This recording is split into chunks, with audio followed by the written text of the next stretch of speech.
في اليوم 28 للحرب 27 من مارس إسرائيل بتمسح بكلمة ترامب التراب وتهاجم منشأة نووية إيرانية ومنشآت متعلقة بإنتاج اليورانيوم والماء الثقيل.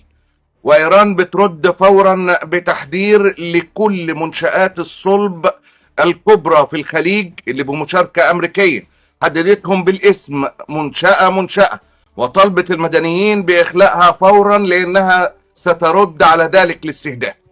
الموجة ال 84 من الصواريخ الإيرانية ضربت النهاردة قاعدة الخرج في المملكة العربية السعودية، استهدفت طائرات التزود بالوقود ودمرت منصات دفاع جوي أمريكية موجودة في القاعدة السعودية.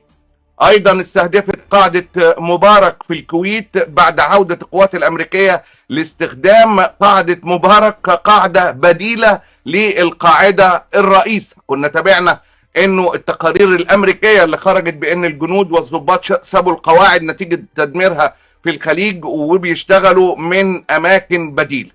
كمان السفينه اللي شايفينها ورايا دي احتراق سفينه تايلانديه النهارده ضربتها ايران لانها لم تستمع للتعليمات في مضيق هرمز.